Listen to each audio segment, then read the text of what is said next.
time. When I was incarcerated, I was teaching men in option strategies.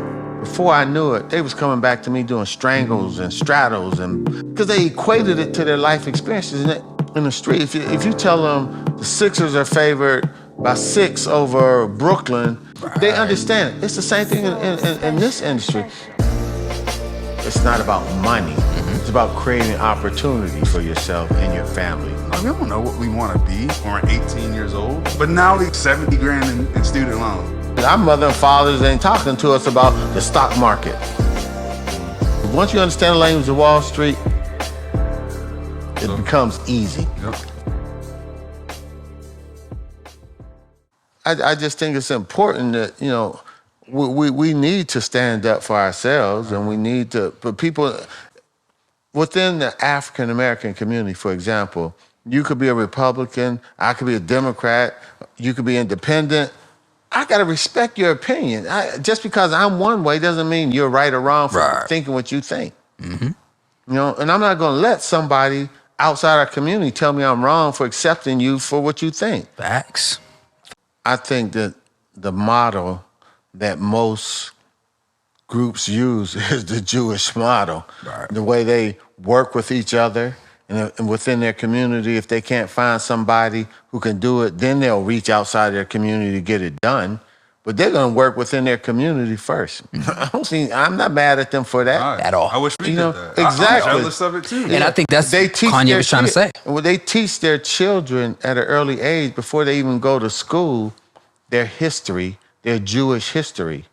Not their ABCs, not colors or 1, 2, 3. They teach them their Jewish history. So by the time they go to school, they know who they are, and they're proud of that. Right. I'm not mad at them for doing that. At all. You know? So my whole view is, you know, conversely, if you start talking from I see when Colin Kaepernick kneeled down because of the issues with police, he became, he hates the police and we anti-gun. No, he was just talking about an issue. Right. When other people do that, it's okay, but when he does it because he's an African-American, it was horrific. I mean, it's just the double standard that's being applied to me is something that we have to address. That moment was one of the reasons why I turned this into a media company. Because I'm like, the reason we can't really back our own people is because we don't own our own media stations. You know, we're depending on someone who sees what's going on, and they're telling the news through their eyes. But we need to be telling it through our eyes. Of course, we got BET, and we got, you know, Byron. What's Byron's last name? He's on the... Byron Scott. He's picked... Byron Scott's basketball.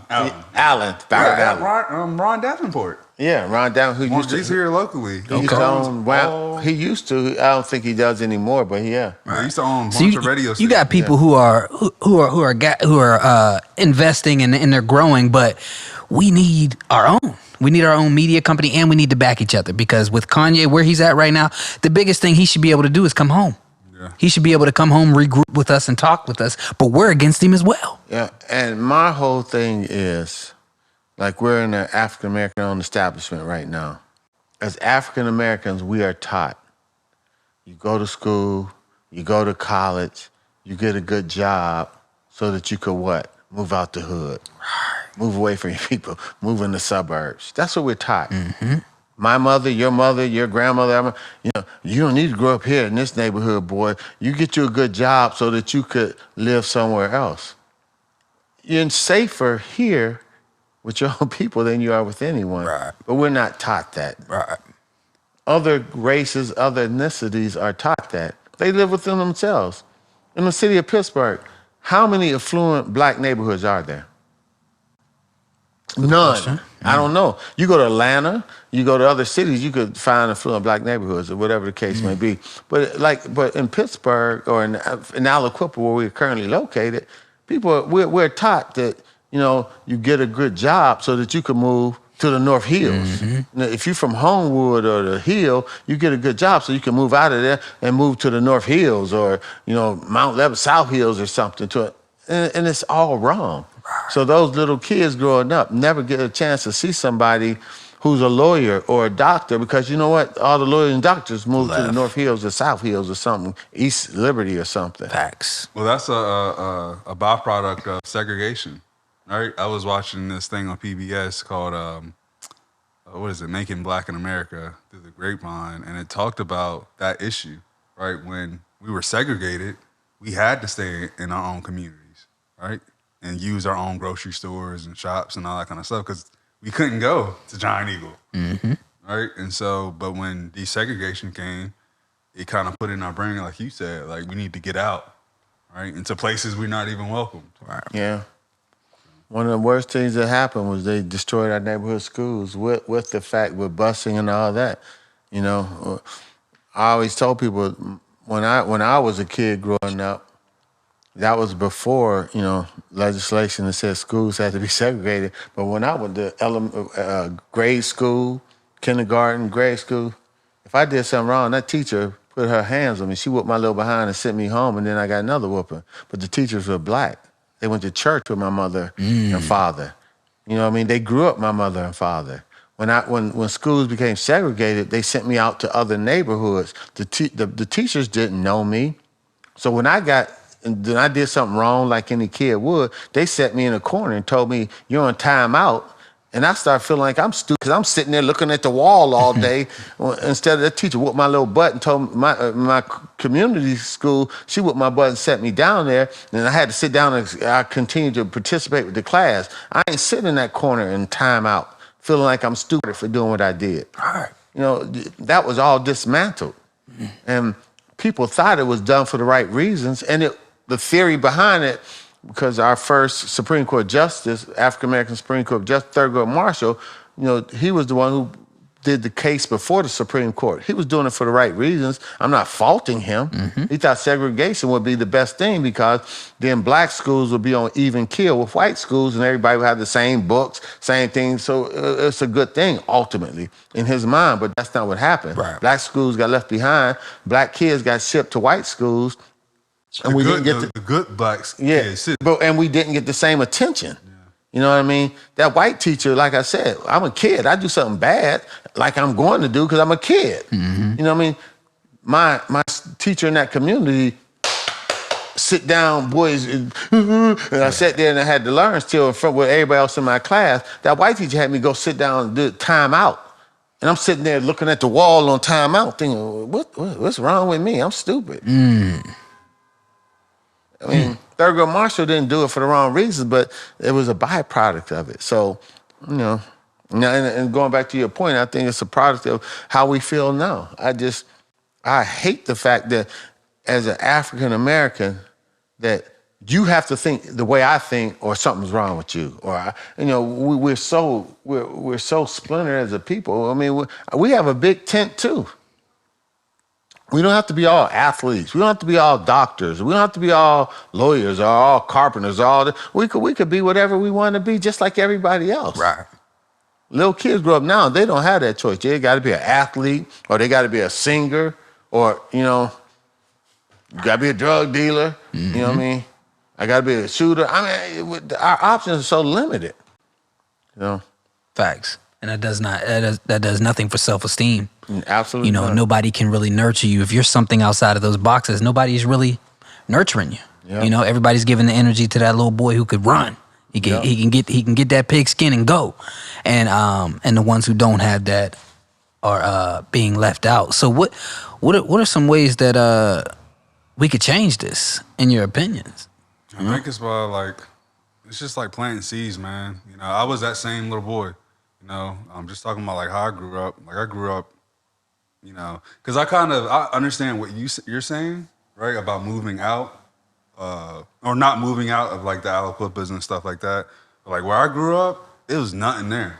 You know, like it was a small town. It's probably similar to, I don't even know how to compare it, but it was 2 stoplights, right? It's Eastern North Carolina. I grew up in a trailer park. Literally, it was like 100 feet from a hog slaughter pen, right? So, country boy. It was country, right? Like when I grew up, my mom, my uncle, my grandma, for 25 years, they all worked at Purdue, the chicken factory. You know, like my grandma cut heads off chickens. Right, that's what she did. And me being young and, the guys with the rims and the base, like they worked at Purdue. So you know where I wanted to work at? Purdue. Right? And so, but that was my environment. That's what I, grew up. That's all I knew. And then my father, he would, on the weekends take me out of that environment and show me something different. But back to your point, how do we change that? It's about planting seeds, right? It's about like showing, like I'm volunteering on the north side at Urban Impact, and it's bad, man. Like these kids, they literally are so lost. It breaks my heart. They're lost. They don't have anybody to show them what life looks like outside of Northview Heights. Right. Right? And if you don't see it, right, and I respect what Urban Impact is doing, but it's usually a lot of white folks. With right, good intentions. Trying to do good. Right. But they don't relate to these guys, right? They don't know, like, what it's like to freaking live in a trailer or hear gunshots. Like, that's real. Like, I lived through, that type of stuff. And so when you're able to go through that and relate to what they're going through and look like them, but also, right, represent yourself as we are right now, like, there's hope. Right? Yeah, and like... It's up to us. We got to go, like you're doing, go back into the Aliquippas and the North Sides, right? I'm volunteering basketball because I felt like God was tugging on my heart to just do something, right? And that's kind of my way of showing them, they just want somebody. They need attention, man. That's all they want, right? Just imagine, like everybody, not only them, we all love it. We need somebody. They want to feel a pat on the back. Yeah, exactly. Yeah. Who doesn't want every now and then say, "Damn, you're doing a good job," or "Keep up the good work." Yeah. Give me some encouragement. Right. Not always discouraging. Not that I go to grocery stores or walk in the streets. I'm not hearing parents, "Are you so bad? Sit your little bad ass down." I can't stand that. That kid is not bad. He might be aggressive. He might be rambunctious. He might be whatever word. Yeah, whatever word you want to use. He's not bad. We're not bad. Nobody's bad by nature. But they need to be nurtured and encouraged to do the right thing. We all do. Right. And I think that's what I'm working with middle school kids, right? And I'm noticing like the red Uggs, the red book bag. I'm like, dang, these middle school kids. It's the culture. Middle school, they're already, and I'm asking kids like, you guys like, this guys in gangs? I was like, oh yeah, like, dang, they're in middle school. Right. But they don't even have a chance to, like, I remember my best friend, like, we were in band together, right? So we weren't no thugs, but he ain't had no dad at home, right? His mom, she did the best she could. Great athlete, right? As soon as we got into ninth grade, he, caught on and to some gang, right? Or whatever. And that was it. It literally, I went this way, he went that way. Right? He stopped playing football. Like, I literally saw his life change. Right? In ninth grade. Like, that's when we were like just starting to like come into our own. Right? I tell people this all the time. I really didn't understand life the way until I was 44 years old. That's when I really felt I had a grip on what life was about. I was in my 40s. I was successful. I worked on the street and all that. I didn't so how a kid 14 years old, 13 years old, 12 years old, 15, they're babies. Right. And they still need to be nurtured and told what's right and what's wrong. I'm 59, I still need to be told. So it almost goes back to your point about how we think success is leaving the neighborhood. It's important for us to do what people like Dante are doing, putting back in the neighborhood, being in the neighborhood, because those kids just need somebody to embrace. And if the local dope boy or the local gang member, a lot of the cats that I grew up under that sold dope, that were gangsters, they were inspiring. They always inspired me to, go further, don't be like me. So these people do inspire you. You know what I'm saying? But some of them might be lost. And that's where you get the problem, because they're inspiring you. Now you're connected because he's really a good guy who's doing a lot of bad stuff. And then you follow, you know what I'm saying? If you understand, and this is not any statistics that have been tested by any means, this is purely me talking. If you look at when I was incarcerated, and I look at men and women who are incarcerated, men, not women, men who are incarcerated, 75% of them do not belong in jail. 25% are crash dummies. They do. 3 out of 4 don't. There are people who are trying to support their families, do what they have to do to help their kids, their mom, the girl, whatever. They're not doing it because they don't want to. If you told them you could sell drugs or have a good job and work, they're gonna take the good job. Nobody wants to go to jail. Nobody wants to have a profession where you're always looking over your back where you might get shot or killed. Nobody. I don't care how tough anybody is. Nobody wants to live like that. Facts. That's 75% of the people, but they do it because you have to. They lack the ability to access real money. They lack the ability to get a good job. Or education. Because they don't have the education. They lack the ability to have the skills that's necessary to have a trade. What am I left to do? I think that's the trick too, right? What am I left to do? Like college, like my mom's side, you know, on my mother's side, it's a lot of us, right? My grandmother's 1 of 12, right? Country, right?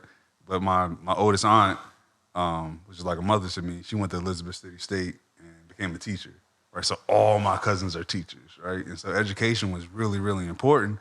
But to your point, and I asked this too when I'm mentoring and talking to college students, when I was 18, I didn't know what I wanted to do for the rest of my life. Of course not. Right. And that's going to change 10 times. Why would you set somebody up for that and put them in a bunch of debt?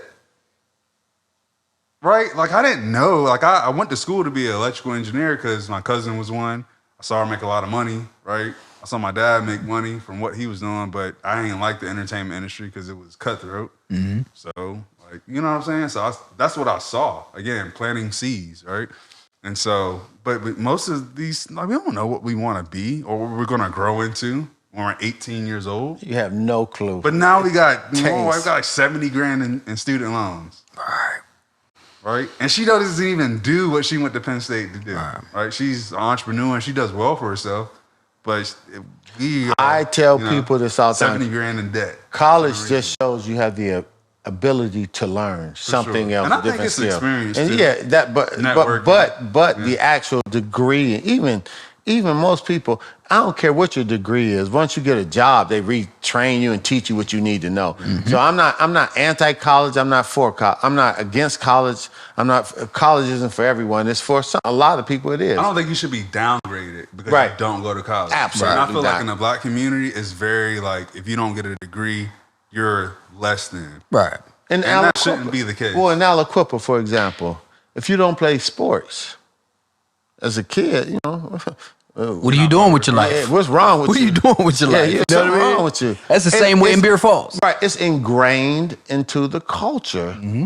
Sports is ingrained. Now we have to ingrain the entrepreneurship into the culture. Mm-hmm. Own your own business like a Puro. Own your own business. You know what I mean? Learn those skills to do that. Like you learn your skills to be a good football player, learn those skills. Go to class and learn the skills that's necessary to be whatever it is that you think you want to be, knowing that it's going to change 2 or 3 times. Right. You know, before I started in the financial industry and doing what I'm doing now, I thought I was going to be a biomedical engineer because my brother went to Carnegie Mellon. I wanted to be an engineer because my brother was. I hated it. I hated engineering.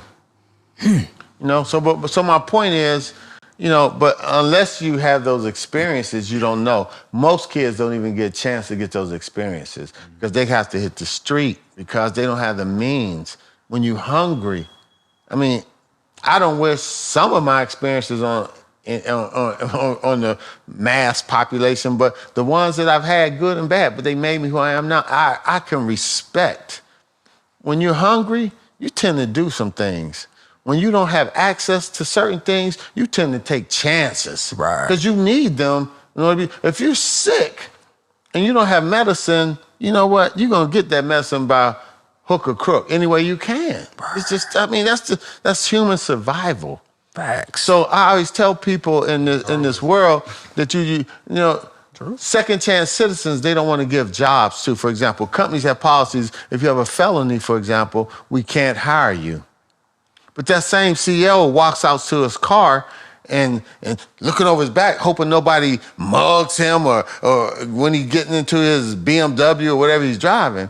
Well, if you gave them people a job, they wouldn't want to. I mean, they need access to a life. Right. Facts. And I'm not blaming you that I went to jail or anybody, but the reality is I paid my due to society. Give me the opportunity to show you now that I want to work. Right. But you won't hire me because you say I have a felony. And then you get mad when I stick you up in the street because my kids are hungry. Or my wife is just complaining because everybody else got a new purse and she can't get them. I got to get my wife a purse. It's stupid to you, but to me it means something because I'm trying to stay with this girl. Right. It's just, once again, like you just said, we got to love ourselves and start depending on ourselves. That Jewish motto is an awesome motto. Awesome. We got to start depending on ourselves. One, we got to patronize and do for ourselves like they do, which isn't bad. That's not anti-Semitic. That's a compliment to them.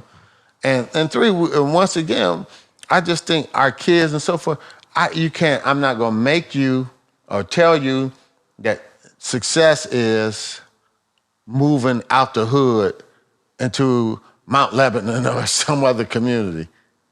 That's not a measure of success. Right. We've totally distorted for our kids what a measure of success is. I see kids now on a football team who are, 5'3", 135 pounds, and you ask them what you want to be when you grow up, they say, I want to be a professional football player. Mm-hmm. The average football player is 6'4", 280. Yeah, you're 5'3", 135. It's like, how tall is your daddy? But my point is, we have ingrained into them, you're going to be a professional athlete. Mm-hmm. I think that's the... Instead of a doctor, lawyer. Not distortion, but that's the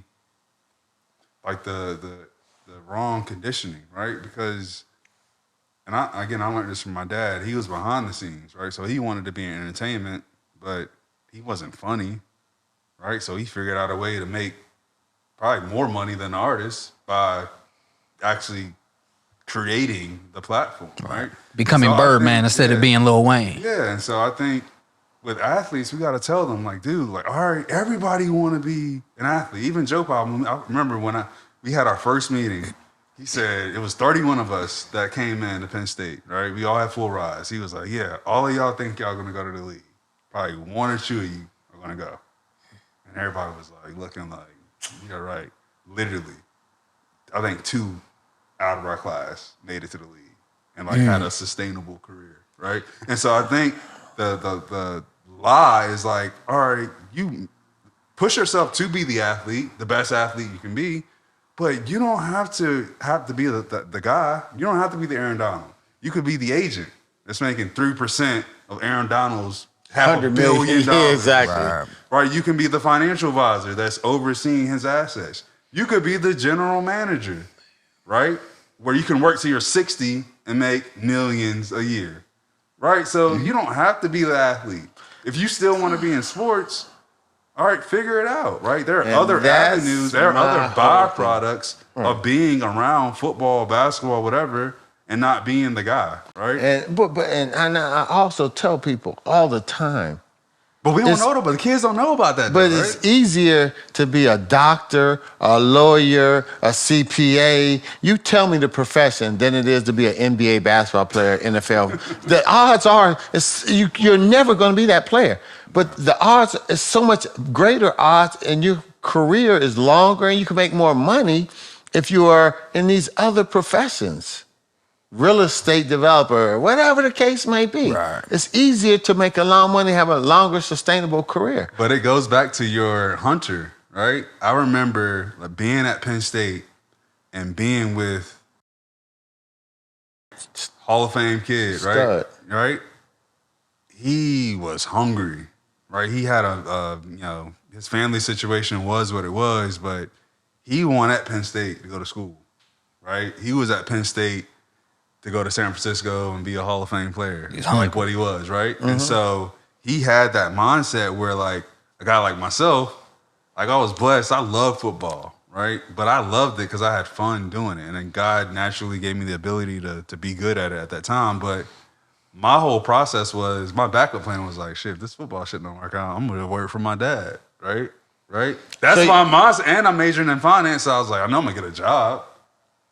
But was I'm focused on this. Is I all don't I'm gonna have do. a finance degree. is I'm not looking at like football has to work out, and that's what the NFL capitalizes off of. All those guys, it gotta work out, right? Or I can't feed my family or get my girl that purse because I'm not getting a job at Goldman Sachs making that type of. That's the only job you're gonna get, making the type of money that they're making, right? I tell people this all the time, man. There are 50 salesmen at Goldman Sachs make what Aaron Donald makes. I got a teammate. I literally got a teammate that's making that type of money. But I definitely want to get our culture away from being focused on sports. But I also want us to get away from being focused on money. True. No, I think that the nail on the head. I think that we all that's I think that we all want to be successful, financially free, travel, get back to the community. But the problem is we don't know too many people who are successful. We're not exposed to it. But another big problem is we chase money, even if you're not, or stardom. If you're chasing stardom, money, women, I think once you realize that purpose, whatever your purpose is, from your gifts, your talents, It's crazy.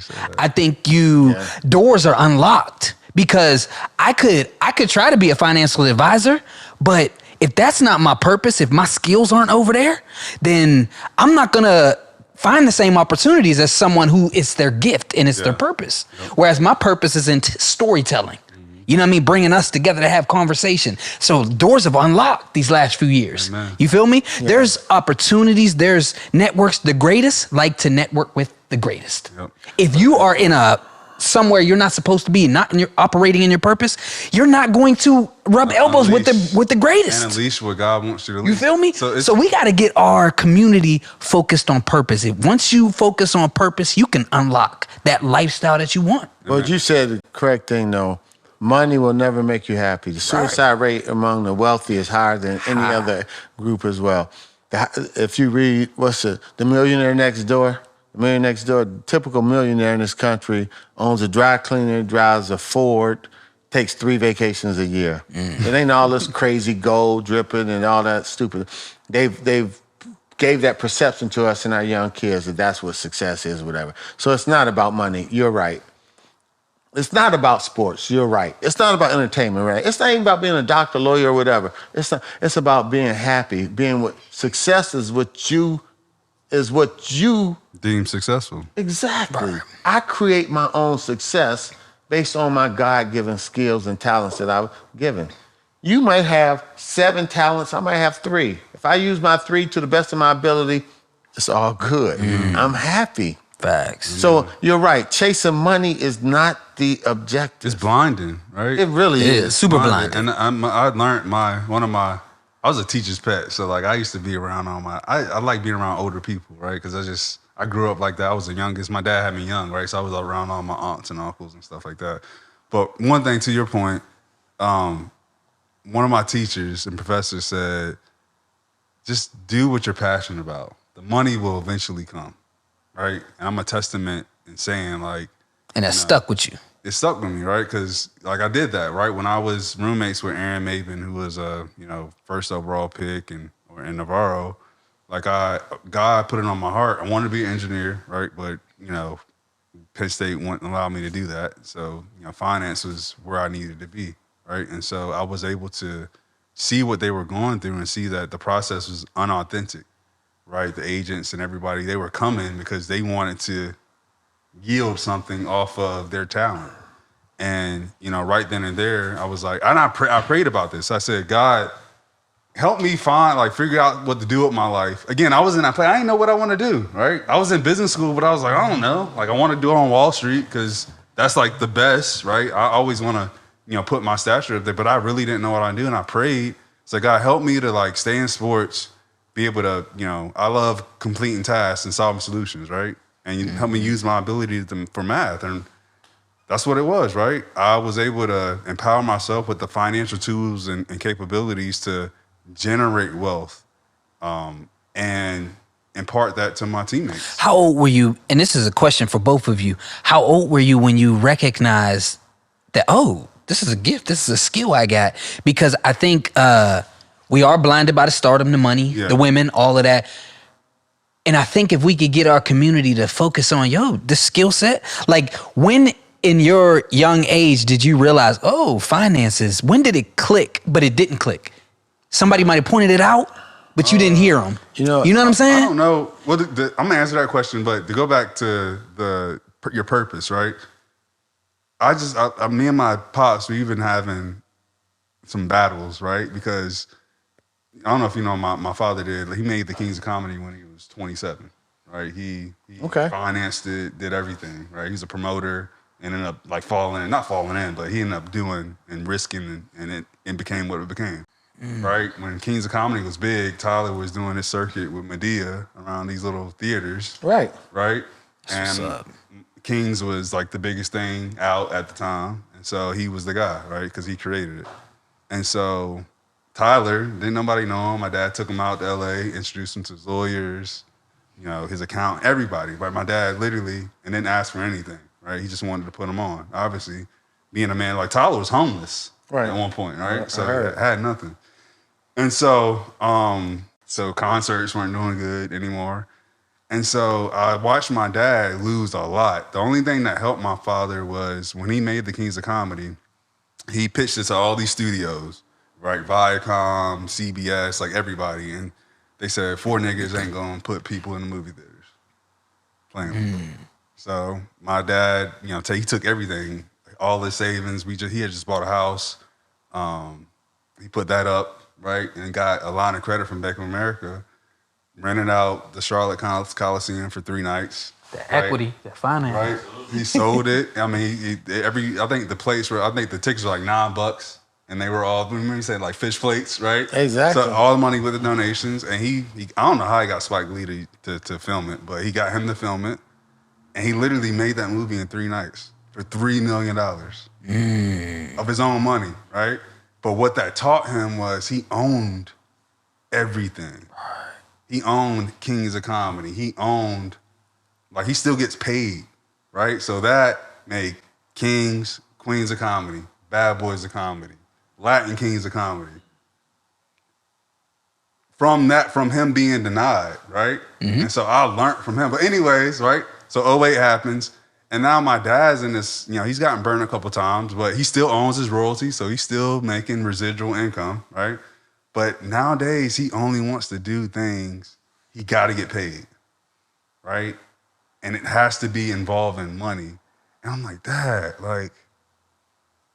you know what I'm saying? It's just blocking what I think he has the potential to do, but he's so scarred from, the situations that he's been in that he won't, I feel, and I've never told him this too, so when he sees this, he's probably going to be mad, but he's not really letting his purpose. It's blocking his blessings, because it has to be money involved in it.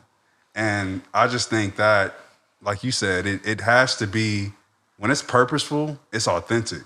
And that authenticity is going to bring, you know what I'm saying? Right. Now, do you, it needs to bring. On those lines of purpose, because for a long time, I always thought my purpose, I had to give away and say yes, even when the money wasn't there.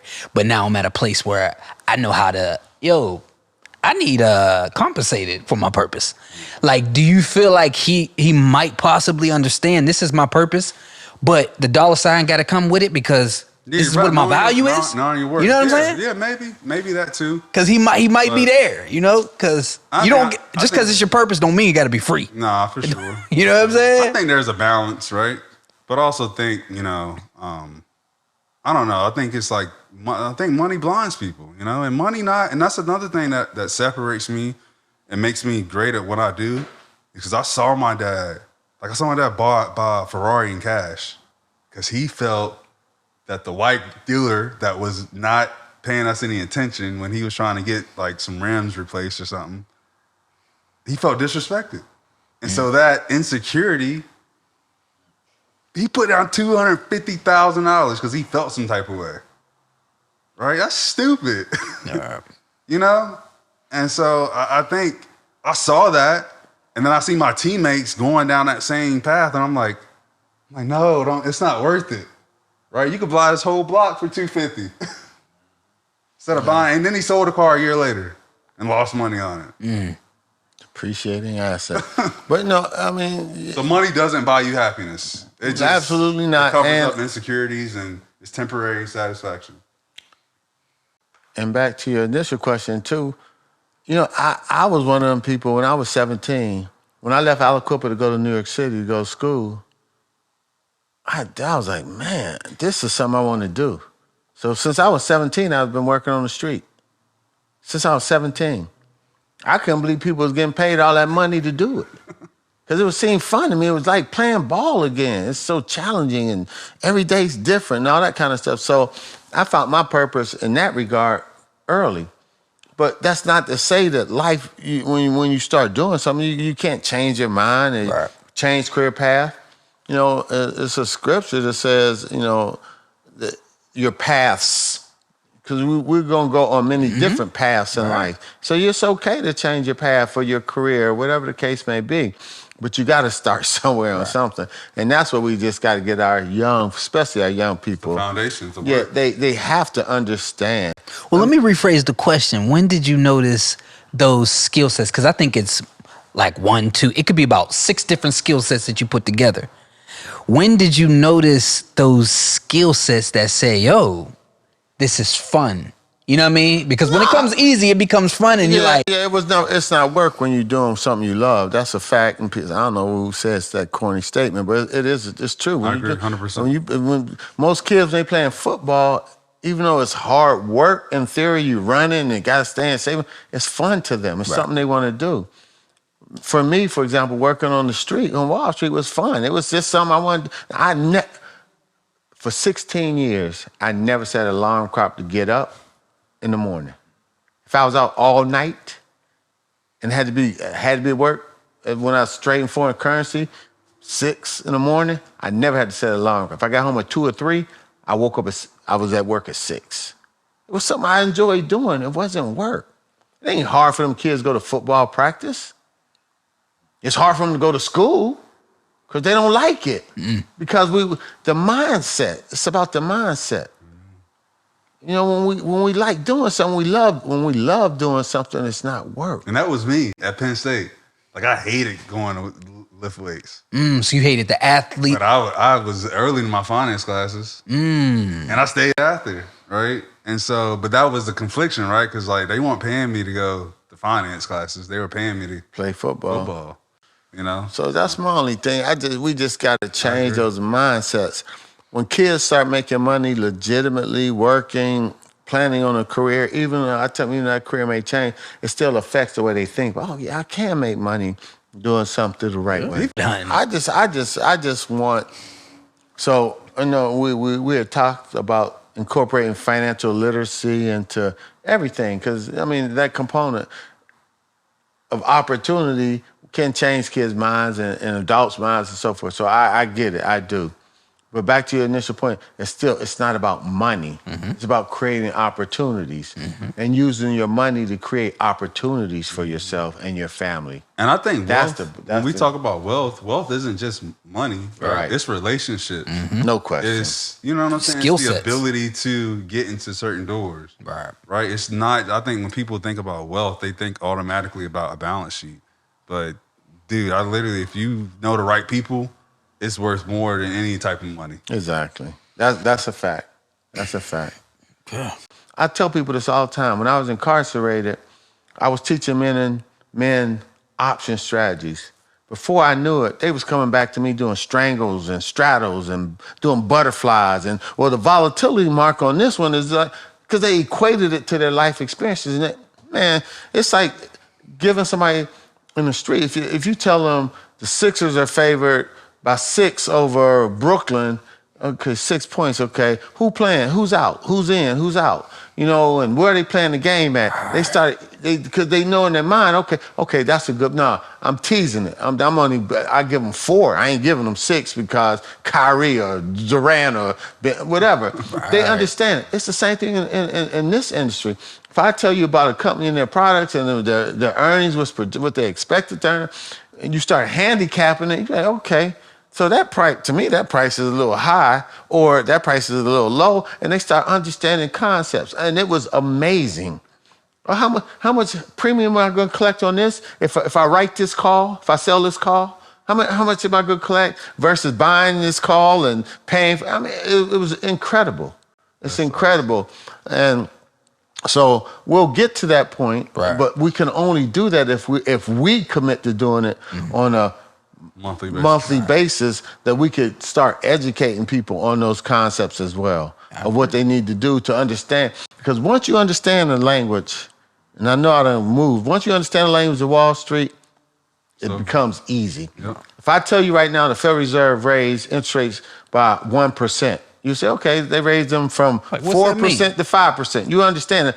I said they raised them by 1%. They raised them from 4%. If I said they raised them by 100 basis points, you're going to look at me like, 100 basis points? What are you talking about? The exact same thing. 100 basis points is 1%. Okay. So once you learn the language, you understand that. If I tell you the Dow Jones Industrial Average is 30 stocks, you say, okay, the S&P 500 is 500 stocks. The Russell 2000 is 2,000 stocks. So, okay.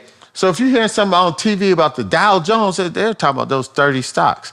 You'll eventually learn that they're talking about Walmart and Microsoft and the big companies they're talking about. If I tell you the S&P 500, you're talking about, they're talking about the 500 stocks. 500 biggest. If I tell you Russell 2000, you say, okay, they include small caps and everything into it. But my point is, once you start learning the terminology, it becomes easy. Right. We were left out of the conversation because our mother and fathers ain't talk around the dinner table wasn't talking to us about the stock market.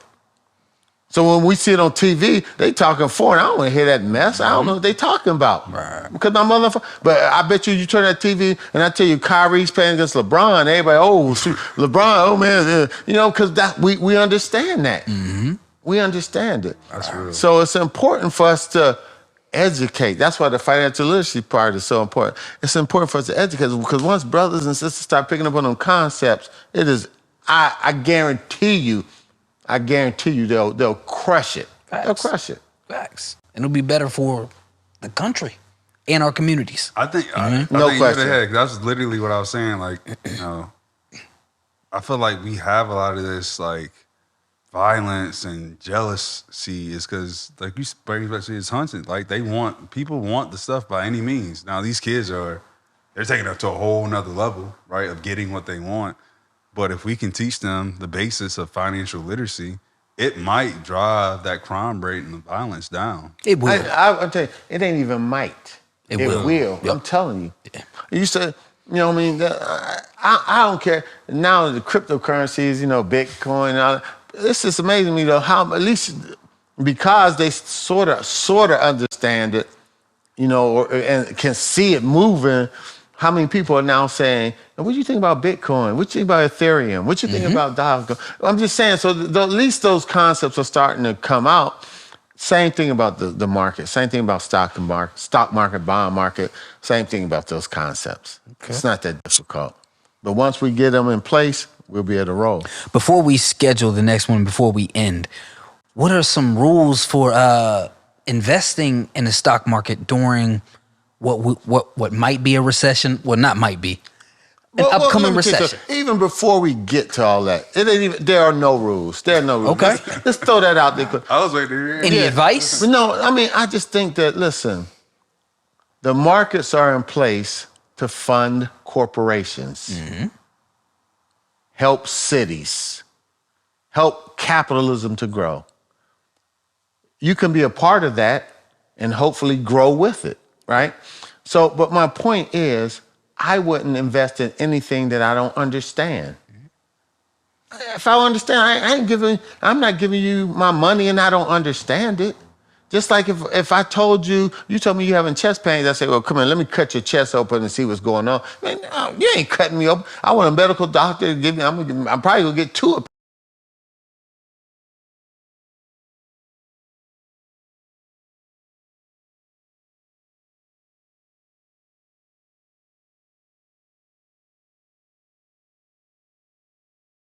Are you saying to understand the market or the company or both? Both. Okay. Because I don't invest in companies if I don't understand the company. Well, no, and if I don't believe they're going to grow. Well, first of all, if you invest in a company that you really like, a great company, just doing the products that they make are awesome, but the market is going down, you're not going to make any money with that company because the overall market is going down because Federal Reserve raises interest rates, because there's a war in Ukraine that's going to jack up oil prices, whatever the case may be. So you got to understand not only that company, but the markets as well. And I'm telling you, it seems like it might be difficult, but they're not difficult concepts. But we have to start at A. When you start at A, you start with A to get to Z. You don't start at Z. You know what I mean? So I hate when people say, what should I be investing in?